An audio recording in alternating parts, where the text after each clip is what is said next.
Hello there, my name is Red Joy, and with respect to the possible release of a sequel to Vampire the Masquerade Bloodlines coming out in late 2025, at the time of recording in June of that same year, I decided to put out another story walkthrough for the original game.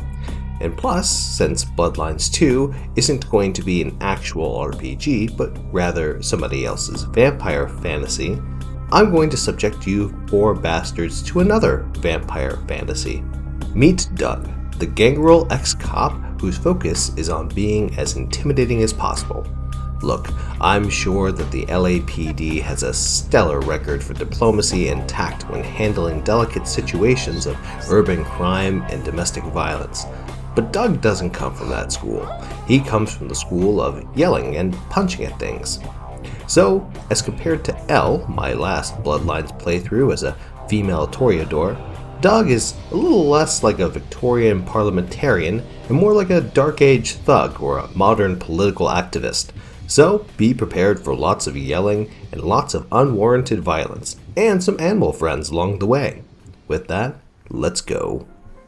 We go through both the worst and the best blood draw in history, and we die. The end. Well, no, this is a vampire game, so death is just the start. But before we know it, a bunch of hooligans kick into our crappy apartment and put some wood in me. Then they take me away. We get dragged to the local middle school, and I get to watch my date's head get lobbed off. Sadly, it was after the lecture from the local PTA president about rules in society. Now look, Doug is actually into that kind of thing, but no one else seems to be. We almost get a permanent citation from the PTA secretary, Big McLargehuge, when some random disgruntled homeless man calls out the PTA for raising our fines and subjecting us to a lecture about library regulations. Oh, and the decapitations, that too. The PTA, recognizing their error in actions against the LAPPL and the Zoological Association of Southern California, lets me go. But it's not that simple. We don't get to go out and with some fancy monsters and strippers and appropriate attire. We get shoved out of the back and get sent on a mission, go out to Santa Monica. Look, if criminal scum and other idiots need their heads bashed in or screamed at by authorities, I can handle it. But first, we meet the other local wildlife, Jack. I always do Jack's introduction tutorial. Why not? It's one of the better introductions to a world, and you get free lockpick, and you get 2 XP points. What's not to love? We also get the chance to try out our 5 ranks of Intimidate on the local rent-a-cop. I am impressed. He backs down. We get to take out a few drugged out vampires from a gang called the Sabat. Then we get to follow up with a final fight against some juvenile delinquents. With that, we're ready to go to 2003 Santa Monica. Now, I don't actually know how good or bad Santa Monica was, but it's clear to that the writers of this game got their teeth kicked in and had their lunch money stolen from Santa Monica one too many times, because they do not treat this place well. We're assigned to meet a guy named Mercurio about something that we need to do. We got an electric mail message and everything. We also get messages about chess pieces, bail bonds, and enlargements to the genitalia before going downstairs to greet the doorman. No, we're not tipping. Lo and behold, right next door is a much nicer place than mine. I know this because there's a fancy E on my screen, and there's lots of snacks on the floor. Anyway, we see that our contact is right here, bleeding out right in front of me. How convenient. He rants about getting ripped off, getting robbed by a bunch of druggies, getting beaten off and left without a towel. Mercurio wants us to pick something up, astrolite, which is not usual for drug dealers to carry. Then again, maybe these are political activist drug dealers, those mostly peaceful, fine people on both sides types, just the kind of people who Doug needs to beat down and scream at. But seeing what they did to our boy Mercurio, we're going to need some cash and experience in handling Santa Monica's crowds. One place we can go into getting cash, Arthur Kilpatrick's bail bonds. I love beating scum who don't show up for court hearings.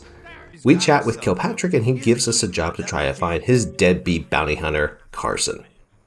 We go over to Carson's pad, right across from Mercurio's pad, and grab items that he has hanging about. Look, I consider this to be asset forfeiture. Carson wants to be a deadbeat dirtbag, then he gets his stuff stolen. Forfeited, yes. He's forfeiting his goods for the Doug fundraiser from the LAPPL. Oh, and we also see that he is looking for a tattoo artist.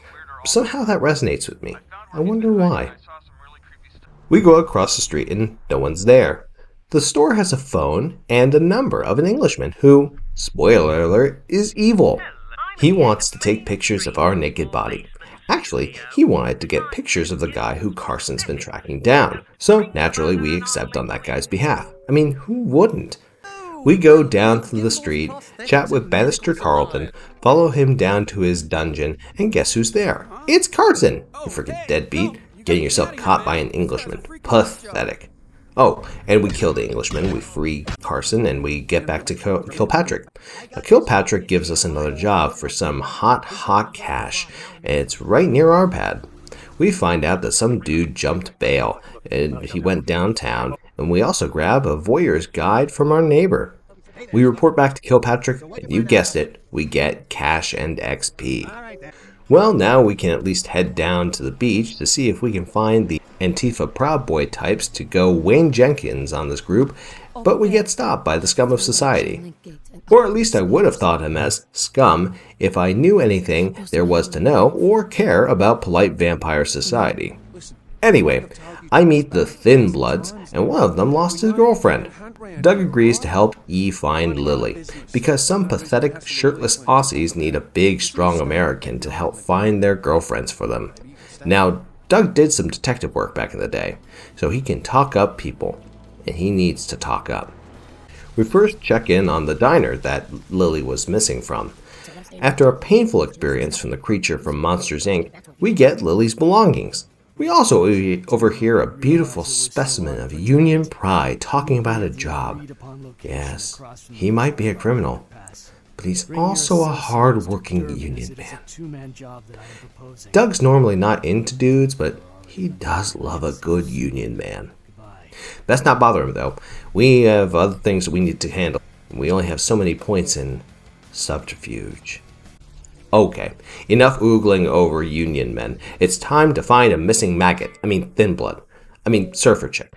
Anyway, we find Lily's diary, and because of an unhealthy relationship with an immigrant, hey, look, those are Doug's views, not mine, we find out that she hooked up at the same smack that we're hooked on. Human blood. Oh yeah, we're playing a vampire game. I forgot.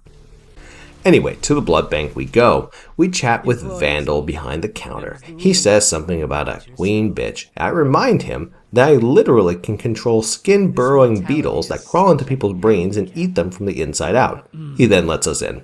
We go back, we free Lily, we watch her eat some dude in a case of aggravated assault, and I come across a moral quandary. Do I let Lily return back to her boy toy, or do I lay down the law? I would lay down the law, but I do need that cash and XP, so nice guy it is, for the moment. And I get the chance to intimidate Vandal, and we learn what piss-stained scrubs smell like. Anyway, we rescue Lily, our Australian friend is happy, and thankful of his wonderful relationship with a big, strong American. Oh, and Lily's happy too. Now it's time to deal with some skinhead Shining Path butt wipes. Now, a good cop doesn't go sneaking around, especially if domestic terrorists beat up a finely dressed property owner. Sickening. We talk to Brian in the front of the house, and true to our style, we lay down some intimidation, both on Brian and the gentleman inside. Okay, so now we learn the issue with intimidation in Bloodlines. It doesn't work. If I use the skill that is called intimidation, that is, suggesting the presence of danger, threatening, or creating a state of distress. One would say that such a goal is used to avoid violence. For example, if I have a hammer and say, "Do what I say, or I'll smash your fingers," the goal will be to get the target to do what you say to avoid the danger. Apparently, Bloodlines mistakes intimidation for fighting words. So we kill the political activists, get the cash and the explosives, and head back to Mercurio. Next time, we'll do absolutely nothing with the Astrolite and instead handle some random crap from a pair of blonde sisters. If you like what I do, leave the video a like, comment, and subscribe. Thanks for watching. Until next time, take care and good luck. We're all counting on you.